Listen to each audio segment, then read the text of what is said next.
Hello everyone, welcome to online ED classes. तो आज चर्चा होगी अकाउंटिंग पे यानी लेखांकन पे। लेखांकन की प्रकृति कैसी होती है, लेखांकन का इक्वेशन कैसा होता है, कितने ब्रांचेस हैं लेखांकन के, अकाउंटिंग की कितनी शाखाएं हैं, या फिर आप लेन देन का विवरण कैसे तैयार होता है, वो सारी चीज़ों को इसमें हम जानेंगे। उन सारी चीज़ों पे हम चर्चा करेंगे, कैसी प्रथाएं हैं इसकी, और ये लेखांकन कौन से संस्थाएं या व्यक्ति के लिए होता है। तो आइए शुरू करते हैं। सबसे पहले तो लेखांकन का मतलब जानते हैं कि अकाउंटिंग में क्या होता है। लेख मतलब होता है, लेख और अंकन दो शब्द का मेल होता है, ठीक है, जिसमें लेख का मतलब होता है लिखना और अंक का मतलब होता है अंक, ठीक है। तो जो वित्तीय का लेन देन को क्रमबद्ध में लेखाबद्ध करना ही अकाउंटिंग है। अकाउंटिंग जो है वो वस्तु और लेन देन की ज़रूरतों को पूरा करने के लिए उत्पन्न हुआ है। इसकी आवश्यकता हमें बिजनेस की दुनिया की लेन देन की सेवा के लिए बढ़ी हुई है। लेखांकन का जो आवश्यकता है, उसकी ज़रूरत है, वो व्यापार की दुनिया के लेन देन की सेवा के लिए बढ़ी है। अब लेखांकन का उद्देश्य क्या है? लेखांकन का उद्देश्य है मतलब बतलाया हुआ जो समय है, अवधि के दौरान लाभ या हानि का पता लगाना। लेखांकन का उद्देश्य है निर्दिष्ट अवधि के दौरान लाभ या हानि का पता लगाना, ठीक है। तो आइए हम समझते हैं। लेखांकन से सामान्यतः प्रत्येक व्यापारिक संस्थान ये जानना चाहता है कि वर्ष भर के क्रियाकलापों के बाद उसके व्यापार के क्या परिणाम रहे हैं, यानी लाभ हुआ है या फिर हानि हुई है, ठीक है। उसके संपत्ति और दायित्वों की क्या स्थिति है, यानी किन किन पक्षों से कितनी रकम देनी है, उसकी कार्यशील पूंजी कितनी है, और व्यापार की वित्तीय स्थिति यानी जो रुपया पैसा है उसकी स्थिति कैसी है। इन सब बातों के कारण लेखांकन को व्यवसाय की भाषा माना जाता है, ठीक है। लेखा शास्त्र का क्षेत्र बही खाता के क्षेत्र से अधिक व्यापक है। अब बही खाता मीन्स आप जानिए कि बही खाता क्या होता है। बही खाता का मतलब किताब, और बही का मतलब होता है किताब, और खाता का मतलब होता है, खाता जो है, खाता उस किताब को कहते हैं जिसमें व्यापार में हुए लेन देन के पूरे हिसाब को रखे जाते हैं, उसको खाता बोलते हैं, ठीक है। बही का मतलब होता है किताब और खाता का मतलब होता है, खाता उन किताब को बोलते हैं जो व्यापार में हुए लेन देन को पूरा हिसाब किया जाता है, वो मिलाकर हुआ बही खाता। बही खाता में लिखे जाने वाले लेन देन को डेबिट और क्रेडिट दो अलग अलग कॉलम्स में बना करके लिखा जाता है, ठीक है। कौन कौन से दो कॉलम? डेबिट और क्रेडिट। तो लेखा शास्त्र का क्षेत्र बही खाता के क्षेत्र से व्यापक और अर्थपूर्ण है। लेखा शास्त्र का संबंध बही खाता से प्राप्त सूचना, तथ्य और आंकड़ों के विश्लेषण और निर्वाचन से अधिक है। वास्तव में ये ठीक ही कहा गया है कि जहां बही खाता समाप्त हो जाता है वहीं पे लेखा शास्त्र आरंभ हो जाता है। अमेरिकन अकाउंटिंग एसोसिएशन के अनुसार आर्थिक सूचनाओं के पहचान, मापन और संप्रेषण की प्रक्रिया है जिससे सूचना प्रयोग करने वालों के द्वारा संसूचित न्याय और निर्णय लिया जा सके। American institute of certified publication accountant के अनुसार लेखांकन जो है सौदों और घटनाओं को जो कम से कम आंशिक रूप से वित्तीय स्वभाव के हो, प्रभावपूर्ण ढंग से मुद्रा के रूप में लिखने, वर्गीकरण करने, सारांश तैयार करने और उनके परिणामों के निर्वचन करने की कला है, ठीक है। दोनों ही एसोसिएशन के अनुसार ये तथ्य कहा गया है। अमेरिकन अकाउंटिंग एसोसिएशन के अनुसार आर्थिक सूचनाओं के पहचान, मापन और संप्रेषण की प्रक्रिया है जिससे कि सूचना प्रयोग करने वालों के द्वारा संसूचित न्याय और निर्णय लिया जा सके। और American institute of certified public accounting के अनुसार लेखांकन जो है वो सौदों और घटनाओं को जो कम से कम आंशिक मतलब कुछ ही रूप से रुपया स्वभाव के हो, ठीक है, वित्तीय स्वभाव के हो, प्रभावपूर्ण ढंग से मुद्रा के रूप में लिखने, वर्गीकरण करने और सारांश तैयार करने और उनके परिणामों के निर्वचन करने की एक कला है। तो इस प्रकार लेखा शास्त्र का प्रमुख उद्देश्य लेखा करने, उसके समुचित वर्गीकरण करने, उसका संक्षेपीकरण करने से है। तो ये संक्षेपीकरण तलपट, व्यापारिक और लाभ हानि खाता और चिट्ठा के रूप में होता है। तो इन संक्षिप्त विवरणों को तैयार करने के बाद लेखापाल का कर्तव्य है उनका समुचित विश्लेषण और निर्वचन करना भी होता है, जिससे सभी आवश्यक उपलब्ध सूचनाओं का समुचित उपयोग भविष्य में लिए जाने वाले निर्णय के लिए किया जा सके। तो लेखांकन का उपयोग केवल व्यवसायिक संस्था के स्वामी ही नहीं करता, इनका उपयोग कई व्यक्ति या संस्था कर सकती है। तो कौन कौन से व्यक्ति और संस्थाएं जो हैं वो लेखांकन यानी अकाउंटिंग का प्रयोग करते हैं? स्वामी यानी प्रोप्रिएटर, स्वामी की पूंजी संस्था में लगी रहती है। वो ये जानना चाहते हैं कि उन्हें पूंजी पर कितना लाभ हुआ है और वह कितनी सुरक्षित है। संस्था की वित्तीय स्थिति की समुचित जानकारी यानी वित्तीय संस्थिति यानी रुपया पैसा स्थिति, जो रुपया पैसा है उसका लेन देन की समुचित की जानकारी इसी हेतु वे रखना चाहते हैं। दूसरा, प्रबंधक यानी मैनेजर, प्रबंधकों के लिए सही लेखांकन और उसका विश्लेषण बहुत ही उपयोगी होता है।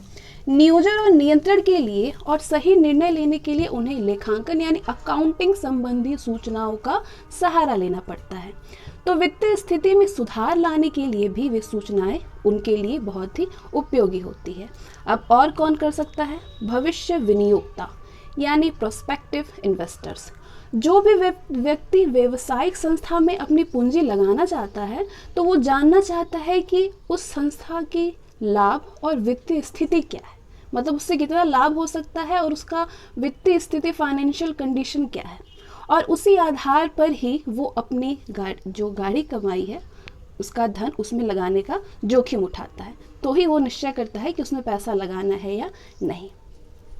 लेनदार यानी क्रेडिटर्स, लेनदार वे व्यक्ति या संस्था होती है जिन्होंने संस्था को उधार माल यानी सेवाएं बेचा हो। इनका उद्देश्य अकाउंटिंग के माध्यम से ये जानना होता है कि उन्हें रकम वसूल हो पाएगी या फिर नहीं। अगला कौन ले सकता है? ऋणदाता। ऋणदाता क्या है, किसको बोलते हैं? जो संस्था जो भी है जो संस्था को ऋण देता है, उधार देता है, वो लेखांकन के माध्यम से ये जानना चाहता है कि उसे निश्चित समय पर ब्याज मिलेगा और मूलधन भी वापस मिल जाएगा। कर्मचारी एम्प्लॉयज़, इन्हें ये देखना होता है कि जो बोनस और लाभ सहभागिता आदि की योजनाएं हैं उनके आधार पर उन्हें उचित धनराशि प्राप्त होगी या फिर नहीं होगी। अगर उन्होंने किसी योजना के अंतर्गत अंश भी क्रय कर रखे हैं तो स्वामी की तरह उन्हें इसकी लाभ और वित्तीय स्थिति की जानकारी लेखांकन से ही प्राप्त होती है, कितना उनको लाभ होगा या फिर क्या उनकी फाइनेंशियल कंडीशन है। अगला सरकार यानी गवर्नमेंट।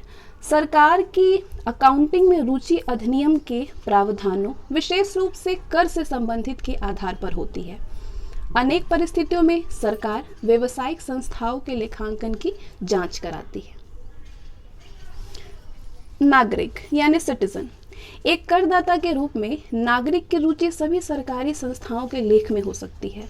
उन सभी व्यावसायिक संस्थाओं के जिनसे वो लेन देन करता है लेखा में भी उनकी रुचि हो सकती है।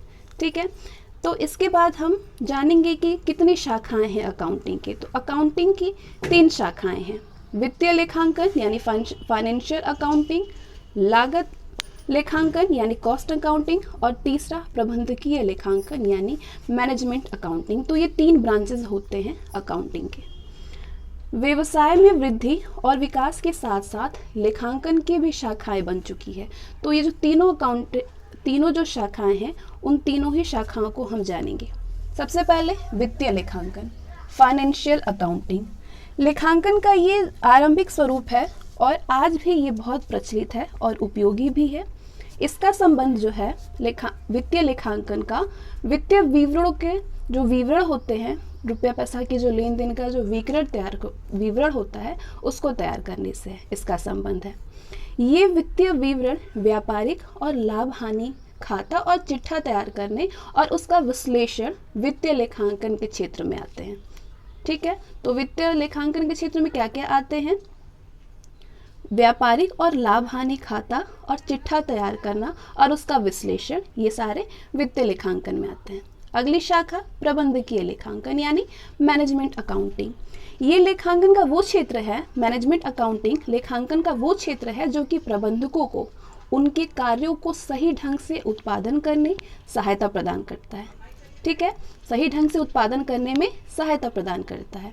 इसके अंतर्गत संस्था के उद्देश्यों की पूर्ति हेतु प्रबंधकों की सहायता के लिए अकाउंटिंग की विधियों, पद्धति और समस्त तकनीकों को सम्मिलित रूप से प्रयोग में लाया जाता है। ये प्रबंधकों की विशिष्ट जरूरतों की पूर्ति करने में सहायक होता है और लेखांकन प्रविधियों की एक विधिवत प्रक्रिया व विरचना द्वारा प्रबंध व्यवस्था में सहायता प्रदान करता है। तो वास्तव में प्रबंधकीय लेखांकन का ढांचा जो है वो वित्तीय लेखांकन और लागत लेखांकन पर आधारित होता है। वित्तीय लेखांकन आपने अभी जाना कि उसमें क्या होता है, ठीक है।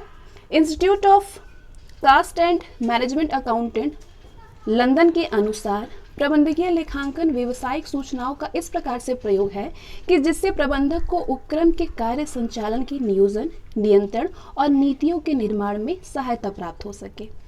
तो इस प्रकार प्रबंधकीय लेखांकन के माध्यम से प्राप्त सूचनाओं का समुचित प्रयोग करके प्रबंधक नियोजन व नियंत्रण को प्रभावकारी बनाता है। इसके बाद आते हैं अगली शाखा पे, लागत लेखांकन यानी कॉस्ट अकाउंटिंग। स्टार्टिंग में लागत लेखांकन का तात्पर्य केवल वस्तु या सेवा की लागत निर्धारण करना था, लेकिन अब इसका क्षेत्र अधिक बड़ा हो गया है, विस्तृत हो गया है। बिग के अनुसार लागत लेखांकन व्ययों के ऐसे विश्लेषण और वर्गीकरण की व्यवस्था है जिसके द्वारा उत्पादन की किसी इकाई विशेष की लागत उचित शुद्धता की ज्ञात की जा सकती है और साथ ही ये भी सही सूचित किया जा सकता है कि ऐसी कुल लागत किस प्रकार गठित की गई है। इसी प्रकार से हैरोल्ड जे प्लेडन के अनुसार लागत लेखांकन से आशय व्ययों के वर्गीकरण, आलेखन और उचित अनुभाजन से है, जिससे कि वस्तु और सेवाओं की लागत निर्धारित की जा सके। ठीक है, इसके अंतर्गत प्रत्येक आदेश, उपकार्य, ठेका, प्रक्रिया, सेवा या इकाई की उपयुक्त लागत ज्ञात करना भी सम्मिलित है।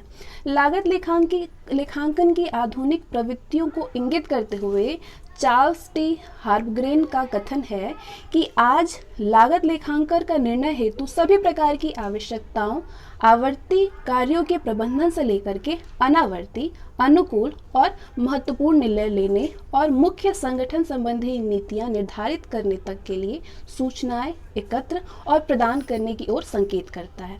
तो इस प्रकार लागत लेखांकन लागत का निर्धारण, अभिलेखन और विश्लेषण करता है, लागतों को नियंत्रित करता है, लागतों के आगम के अनुकूलन लाने का प्रयास करता है, लागतों में अंतर्भेद करने में सहायक होता है और विशिष्ट प्रकार के लागत अध्ययन में उपयोगी सिद्ध होता है। लागत लेखांकन में हम कई प्रकार की विधियों का प्रयोग करते हैं, कई प्रकार की विधियों को जो है वो प्रयोग में हम लाते हैं। किन किन विधियों को लाते हैं? इकाई लागत लेखांकन को लाते हैं यानी यूनिट कॉस्टिंग, उपकार्य लागत लेखांकन को लाते हैं यानी जॉब कॉस्टिंग, प्रक्रिया लागत लेखांकन यानी प्रोसेस कॉस्टिंग, परिचालन लागत लेखांकन यानी ऑपरेटिंग कॉस्टिंग और बहुसंख्यक या मिश्रित लागत लेखांकन यानी मल्टीपल और कंपोजिट कॉस्टिंग और समूह लागत लेखांकन यानी बैच कॉस्टिंग। तो ये 6 प्रकार के विधियों को जो है वो हम प्रयोग में लाते हैं, 6 प्रकार के लागतों को हम प्रयोग में लाते हैं। लेखांकन का सामान्य उद्देश्य लेन देनों का लेखा करना और उनके वित्तीय परिमाणों को ज्ञात करना है, ये लेखांकन का सामान्य उद्देश्य है। तो इनका प्रमुख उद्देश्य क्या क्या है? लेखांकन का उद्देश्य है अभिलेखन यानी रिकॉर्डिंग का उद्देश्य सभी वित्तीय लेन देनों का पुस्तक में क्रमबद्ध ढंग से लेखा करना।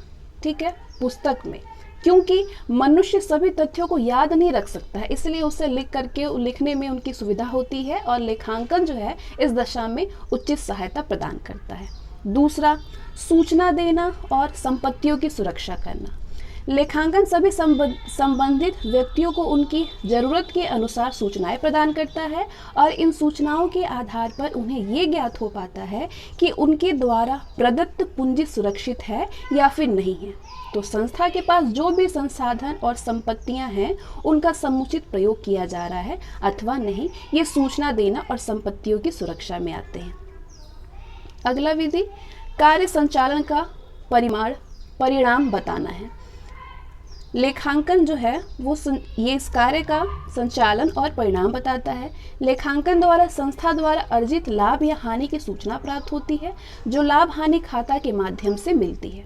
इससे ये पता चलता है कि संस्था का संचालन कुशलता पूर्वक या फिर सफलता के साथ हो रहा है या फिर नहीं। और व्यवसाय की आर्थिक स्थिति की जानकारी देता है। चिट्ठे के माध्यम से ये संबंधित व्यक्तियों को ये जानकारी देता है कि व्यवसाय की आर्थिक स्थिति सुदृढ़ है, सही है या नहीं। विवेकपूर्ण निर्णय में सहायता प्रदान करता है। लेखांकन की सहायता से आज प्रबंधकगण उचित, सही और विवेकपूर्ण निर्णय लेने में सफल हो पा रहे हैं। अकाउंटिंग ही उन्हें आवश्यक तथ्य प्रदान करता है जो उनके द्वारा निर्णयन का आधार बनता है। प्रबंधकीय कार्यों को संपन्न करने में भी सहायता प्रदान करता है। अकाउंटिंग प्रबंधकों के कार्यों को सुचारू रूप से संपन्न करने में भी सहायक होता है। वैसे तो प्रबंधक के प्रमुख कार्य नियोजन, कर्मचारियों की नियुक्ति, संगठन, निदेशन, नियंत्रण ये सारे हैं, लेकिन लेखांकन नियोजन और नियंत्रण में अधिक सहायक होता है। ठीक है। लेखांकन के सिद्धांत क्या है? वास्तव में जैसा कि पहले बताया जा चुका है कि लेखांकन व्यवसाय की भाषा है। ठीक है, बिजनेस लैंग्वेज है। ये इस भाषा को सभी समझ सकते हैं, इस भाषा को सभी समझ सके, इसीलिए ये ज़रूरी है कि लेखांकन के कुछ सुनिश्चित वैज्ञानिक ढंग से निर्धारित सामान्य स्वीकृति पर आधारित मानक हो। तो इन मानकों को ही हम लेखांकन का सिद्धांत कहते हैं। वास्तव में लेखांकन के सिद्धांत वे नियम या प्रथाएं हैं जिनके आधार पर सभी देशों के लेखाकार व्यवहारों का लेखा करते हैं। वास्तव में ये सिद्धांत ही लेखांकन के लिए सही दिशा निर्देश देते हैं। American institute of certified public accounting के अनुसार यहाँ पर सिद्धांत का तात्पर्य सामान्य कानून यानी नियमों से है जो कि कार्य को निर्देशित करते हैं और आचरण या व्यवहार का आधार बनाते हैं। इनका संबंध लेखांकन के व्यवहार विचार से है जो कि चालू व्यवहारों को दिशा प्रदान करते हैं और लेखांकन को सामान्य स्वीकृति देते हैं। लेखांकन सिद्धांत मानव निर्मित है और इन सिद्धांतों को स्वरूप देने में कुछ प्रमुख संस्थाओं ने अपना बहुत ही महत्वपूर्ण योगदान दिया है, जैसे कि American institute of certified public और भारतीय चार्टर्ड अकाउंटेंट इंस्टीट्यूट। ये दोनों इन सिद्धांतों की प्रकृति भौतिक शास्त्र या रसायन शास्त्र या अन्य प्राकृतिक विज्ञान के सिद्धांतों से अलग है, क्योंकि हम इनकी जांच प्रयोगों द्वारा नहीं कर सकते हैं। आरएन एंथोनी का विचार है कि लेखांकन का सिद्धांत तभी सामान्य स्वीकृति प्राप्त करते हैं जब वे 3 मापदंडों को पूरा करते हैं। ये 3 मापदंड कौन कौन से हैं? संबद्धता, वस्तुनिष्ठा और व्यवहार्यता। तो ये 3 मापदंड हैं। कोई सिद्धांत संबद्ध तभी माना जाएगा जबकि उससे वे सूचनाएं प्राप्त हो सके जो उनके उपयोग करने के लिए अर्थपूर्ण और उपयोगी हो। सिद्धांत वस्तुनिष्ठ तब माना जाएगा जबकि वो व्यक्ति पक्षपात से परे हो। उसी प्रकार सिद्धांत व्यवहारिक तब माना जाएगा, सिद्धांत जो है वो व्यवहारिक तब माना जाएगा जबकि उसे बिना किसी जटिलता या लागत के आसानी से अपनाया जा सके। विश्व भर में लेखांकन प्रक्रिया लेखांकन सिद्धांतों पर ही आधारित है और ये सिद्धांत ही उसे सामान्य स्वीकृति प्रदान करते हैं। यदि इन सिद्धांतों को ना अपनाया जाए तो प्रत्येक लेखापालक अपने अपने ढंग से लेखा कर रखेंगे और उस स्थिति में लेखांकन पर से सभी का विश्वास भी उठ जाएगा। लेखांकन सिद्धांतों के अपनाने के परिणाम से ही संस्था का लाभ हानि खाता सही और उचित लाभ व हानि दर्शाता है और चिट्ठे से संस्था की सही व उचित आर्थिक स्थिति की जानकारी प्राप्त होती है। इस सिद्धांतों के अपनाने पर लेखाकार स्वेच्छा से और पक्षपात पूर्ण ढंग से परिणाम निकाल सकते हैं जिससे कि वास्तविक स्थिति की जानकारी ना हो सके। इस प्रकार की स्थिति सभी के लिए दुर्भाग्यपूर्ण हो सकती है। इस प्रकार के सिद्धांतों के अपनाने के कारण ही संस्थाओं के लेखा पक्षपात रहित, वस्तुनिष्ठ और सामान्यतः उपयोगी होते हैं। लेखांकन सिद्धांतों की सीमाएं क्या हैं? व्यवहार में इन सिद्धांतों के आधार पर ही लेखांकनों को किया जाता है, लेकिन इसमें कुछ सीमाएं भी होती हैं। तो वो सीमाएं हैं, इन सिद्धांतों की जांच प्रयोगों द्वारा संभव नहीं है। इनकी पूर्ण सूची अभी तक तैयार नहीं की जा सकी है। इन सिद्धांतों को लेकर विद्वानों से मतभेद पाया जाता है। तो व्यवहार में एक ही परिस्थिति में अलग अलग सिद्धांत भी व्यावसायिक संस्थाओं द्वारा अपनाए जाते हैं। तो कौन कौन से हैं? बात करते हैं हम गैर मौद्रिक यानी नॉन मॉनेटरी तथ्यों का। चाहे वह कितनी ही महत्वपूर्ण क्यों ना हो, इन सिद्धांतों द्वारा ध्यान नहीं दिया जाता है। इन सिद्धांतों के आधार पर लेखा रखने में कुछ भ्रमात्मक स्थिति भी उत्पन्न होती है, सही ढंग से नहीं किया जाता है, क्योंकि ये भावी अनुमान पर आधारित होते हैं जो कि अलग अलग हो सकते हैं, सबका अलग अलग मत हो सकता है। इनके कार्यान्वयन विधि में ही भिन्नता पाई जाती है, इनमें परिवर्तन हो जाता है क्योंकि ये सामाजिक, राजनीतिक और अन्य वातावरण से प्रभावित होते हैं और उनमें परिवर्तन होने पर सिद्धांत में भी परिवर्तन करना आवश्यक हो जाता है। लेखांकन प्रथाएं क्या हैं? प्रथाएं लेखांकन की कैसी हैं? लेखांकन सिद्धांत लेखांकन प्रथाओं और अवधारणाओं पर आधारित होती है। ये प्रथाएं परंपरा से चली आ रही है, रीति रिवाजों को बताती है जिनके अनुसार लेखांकन किया जा रहा है और उन्हें लेखांकन करते समय ध्यान में रखना बहुत ही आवश्यक है। इन प्रथाओं के विषय में लेखाशास्त्री सहमत नहीं है। ये प्रथा जो है, इनके विषय में जो लेखाशास्त्री है वो सहमत नहीं है। फिर भी कुछ प्रथाएं हैं जिनको आप देख सकते हैं। रूढ़िवादिता की प्रथा, ये रूढ़िवादिता की जो प्रथा है, ये प्रथा ये स्पष्ट करता है कि लेखांकन करते समय लेखाशास्त्री को रूढ़िवादी होना चाहिए। दूसरे शब्दों में अगर कहें तो उसे लेखा करते समय भावी नहीं होना है। भावी हानि का तो लेखा करना चाहिए, लेकिन भावी लाभ पर ध्यान नहीं देना चाहिए। अप्राप्य और संदिग्ध ऋण के लिए व्यवस्था हम इसी प्रथा के फलस्वरूप करते हैं। तो इसी प्रकार स्थायी संपत्तियों का हराशित मूल्य पर लेखा, विनियोगों के बाजार मूल्य में कमी होने पर उसके लिए विनियोगों के बाजार मूल्य में कमी होने पर उसके लिए व्यवस्था करना, लेनदारों की कसौटी के लिए कोई व्यवस्था न करना, ये जो है लेखा संबंधी व्यवहार इसी प्रथा पर आधारित है। इस प्रथा के अपनाने के परिणाम स्वरूप संपत्तियों का मूल्य कम कर दिया जाता है और लाभ की मात्रा में भी कमी आ जाती है।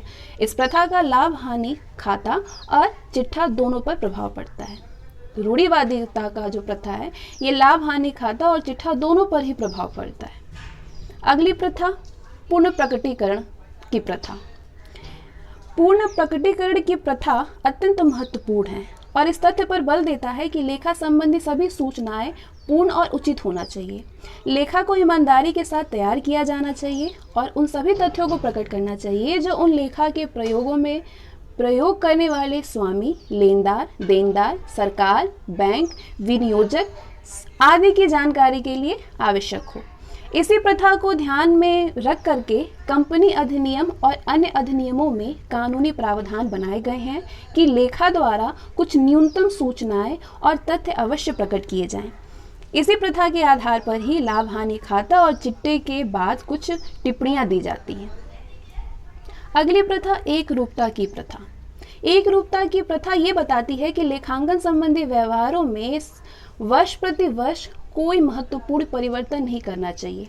इस प्रथा मतलब कि ये जो प्रथा है, एक रूपता की प्रथा, ये लेखांकन के में व्यवहारों में साल भर साल जो अनेक जो परिवर्तन होते हैं, जो चेंजेस होते हैं, वो नहीं करना चाहिए।